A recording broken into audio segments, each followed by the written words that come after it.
अस्सलाम वालेकुम। Welcome to my YouTube channel cooking with Siha Rizwan. आज बहुत ज़बरदस्त सी लाल अचार की रेसिपी लेके आई हूँ, जो कि खाने में तो मज़े का लगता ही है, लेकिन देखने में भी इतना खूबसूरत लगता है कि इसको फ़ौरन से खाने का दिल चाहता है।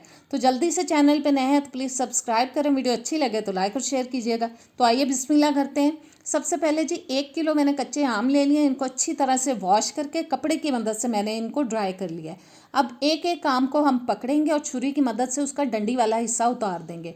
आम जो हैं वो अच्छी तरह से ड्राई होने चाहिए, वरना आपका अचार ख़राब हो सकता है। बिल्कुल नमी नहीं रहनी चाहिए इनके अंदर। डंडी वाला हिस्सा उतार लेने के बाद अब हम सारे आमों को काट लेंगे। इस तरह से एक आम को पकड़ेंगे और इसकी चारों साइड से हम जो स्किन वाला हिस्सा है, यानी कि मैंगो है, गिरी है जो इसकी, उसको उतार लेंगे छुरी की मदद से। और जो गुठली बची है इससे हमको चटनी तैयार कर लेंगे। बस सारे आमों को हमें इस तरह से पहले काट लेना है। और इनको अब मैं काट रही हूँ क्यूब्स में, थोड़ा सा बड़ा साइज़ रख रही हूँ क्यूब्स का। आप अपनी पसंद के हिसाब से जैसे भी चाहें इसको काट सकते हैं। जूलियन कट भी काट सकते हैं, क्यूब्स का साइज़ छोटा भी रख सकते हैं, और रफली भी इनको छोटे छोटे पीसेस में आप काट सकते हैं। बस सारे आमों को इसी तरह से काट लेना है हमें। पहले सब आम काट के मैंने बोल में डाल दिए हैं। अब मैंने चूल्हे पे रख दिया है जी पैन। 4 से 5 टेबलस्पून मैं इसके अंदर डाल रही हूँ राई, यानी कि मस्टर्ड सीड्स। अब इसको हमें चम्मच चलाते हुए मीडियम टू लो हीट पे ड्राई रोस्ट करना है। तकरीबन 1.5 से 2 मिनट लग जाते हैं इसको रोस्ट करने में। बिल्कुल मॉइस्चर जो है वो हमें इनका ख़त्म कर देना है। कलर देखें चेंज हो चुका है। अब इसको चूल्हे से उतारेंगे और अच्छे से ठंडा कर लेंगे। अब फिर से मैंने पैन चूल्हे पे रख दिया। 2 टेबलस्पून डाल रही हूँ इसके अंदर मेथी दाना। इसको भी हमें ड्राई रोस्ट कर लेना है, बस चम्मच चलाते हुए। बहुत मज़े का बनता है, आप इसको ज़रूर ट्राई कीजिएगा। और जी राई जो है ठंडी हो चुकी है, उसको मैंने अब ग्राइंडर में डाल दिया। 1 टेबलस्पून मैं डाल रही हूँ इसके साथ सौंफ। अच्छी तरह से इन दोनों चीज़ों को हम ग्राइंड कर लेंगे। अब हम ग्राइंड किया हुआ पहले मसाला डालेंगे इसके अंदर, और साथ ही इसमें डाल देंगे जी मेथी दाना।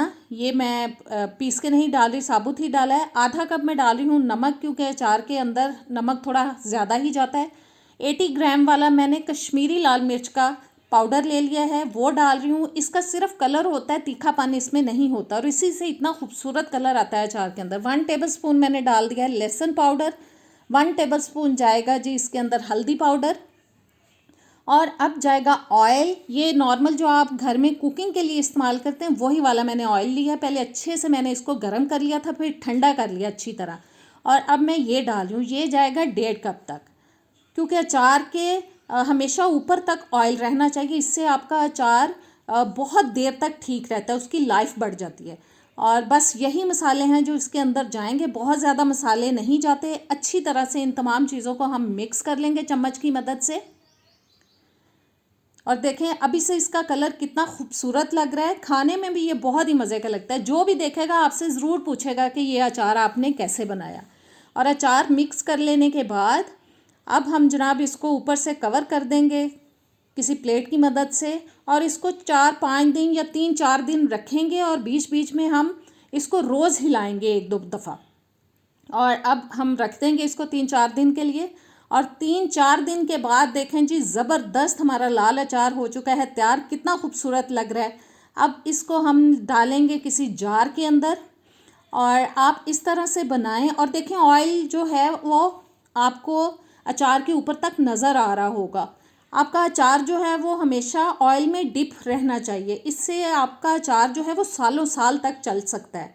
और अगर ऑयल ऊपर तक नहीं होगा तो उसमें फंगस लग जाता है और अचार ख़राब हो जाता है। और देखें जार के ऊपर तक आया हुआ है ऑयल। इसको अच्छी तरह से बंद करेंगे, और जब चाहें आपका दिल जब चाहे इसको खाएं, दाल के साथ, सब्ज़ी के साथ, आपको बहुत मज़ा देगा। उम्मीद करती हूँ रेसिपी अच्छी लगी होगी, ट्राई कीजिएगा। इजाज़त दें, अल्लाह हाफ़िज़।